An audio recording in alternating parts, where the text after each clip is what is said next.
Hi everyone, it's Claire at Scrappy Nerd UK, long time no see. I thought I would pop this video up because I actually filmed it a few weeks ago during National Scrapbooking Day, and I was hoping, well, it wasn't then, but it was for one of those challenges.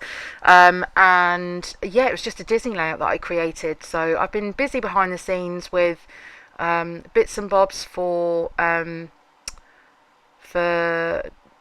design teams and stuff like that. So I have been creating.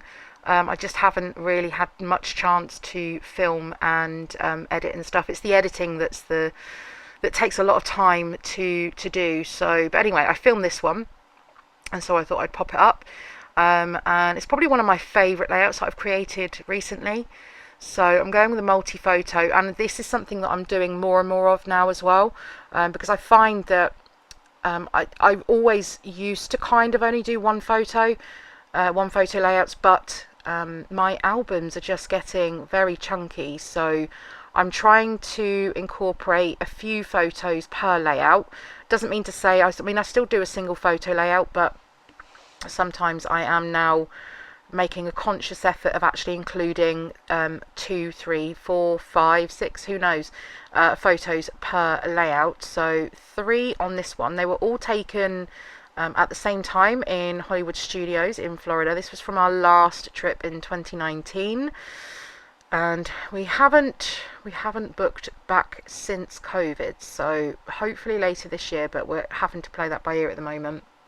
So 3 photos. The outside 2 I have mounted on some yellow paper, and I've got a Raskog cart, one of the IKEA Raskog carts that's just got all of my Disney supplies in.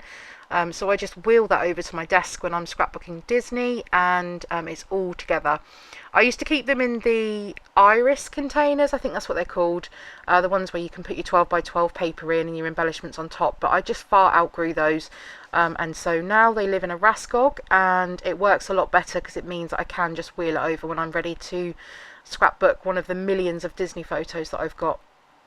So I've trimmed off this strip of ticket paper, and I'm just going to use that as a shelf to put my my photos on. And what I'm going to do is actually overlap these 3 photos. So the one in the middle is going to, so the 2 outside ones I'm just going to stick down onto the, I'm just using white cardstock as my background. It is kind of my go-to. I have been trying to get better with using pattern paper as a background, because heaven knows I have more than enough of that stuff. And so yeah, I'm on occasion when I think that I feel more challenged trying to use a pattern paper background than I do starting with a blank canvas like a bit of white cardstock. So yeah, so I'm just going to stick the 2 outside ones just straight onto the white cardstock, and then this middle one I've just used a bit of fun foam and just bumped that up, and then these 3 photos will just overlap. And I've chosen the one in the middle because Disney have magic shots, where they apply filters and little characters in your photos and such. So that's the one that I've put in the middle. And then, so I think this was from a sketch, which I can't remember who designed this sketch. It might have been a Go Getaway sketch, just looking at the paper just off to the left in the shot. I think that might be one of their sketches. And so I pull out one of my most used dies, which are my star dies, and I'm just laying these out to see how big I want the stars to go. And I decided that I don't want to go with the biggest stars in there, because where I've done those stitch lines, I want to make sure that some of that definitely shows through. So using dies is a great way of using up scraps. So rather than cutting into any new papers, I've got a ton of scraps. So off camera here, I am just running these papers through my die cutting machine. I've just got a Big Shot, Sizzix Big Shot, and I am just cutting out some different colours, some different patterns, but mainly keeping with, I mean, to be fair, the supplies that I've got are from a few different manufacturers, mainly Simple Stories and Echo Park, and I find that they interchange so well together that I'm happy just to keep I generally scrapbook by collection, but because the colour tones are pretty much the same with kind of the Disney colours, then I I just chuck it all in together. So there'll be a mixture of simple stories, a lot of Say Cheese from the Say Cheese collections, and then there's Echo Park with Magic and Wonder and Wonderland. I can't remember. There's been so many collections, and I've just got a whole mishmash of everything. So and it works well. So here I am, just going through the papers, just deciding where I want these colours to go, and just die cutting them out. I use only one of the larger stars, which I've kind of cut into about 2/3, and just tucked that under the middle photo because there was a little bit of a gap there, but I knew that I was going to cover it anyway. And then I wanted some more yellow, so I'm just digging into that 6x8 paper pad and grabbing out a scrap so I can cut some more yellow stars, just in varying sizes, but I'm just lining those up, deciding that I don't want to use that last one on there, and that's fine. I've just popped that back in my Disney cart for another layout.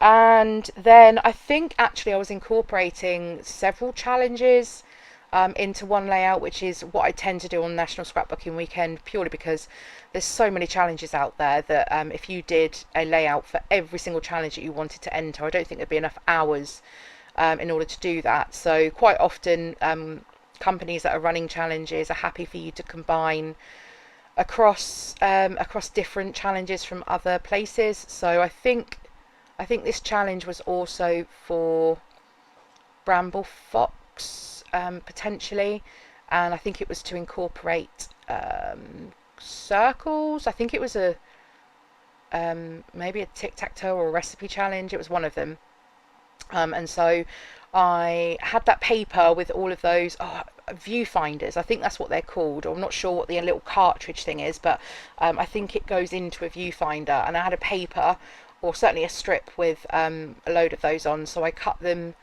I fussy cut them out and added those on, but I trimmed a couple of them in half and just tucked them in amongst the little banner strip that went across. Now this is where I bring in the title, and I can see when I've edited the video before I've done the voiceover, I can see this looks very lost. However, in real life it's absolutely fine. You can read it, it's legible. So I know this is not doing it justice because of the texty paper underneath, but it is honestly absolutely fine. There's no issue with being able to read it. Just from this angle it doesn't look that great, but yeah, I'm happy with it. It's fine.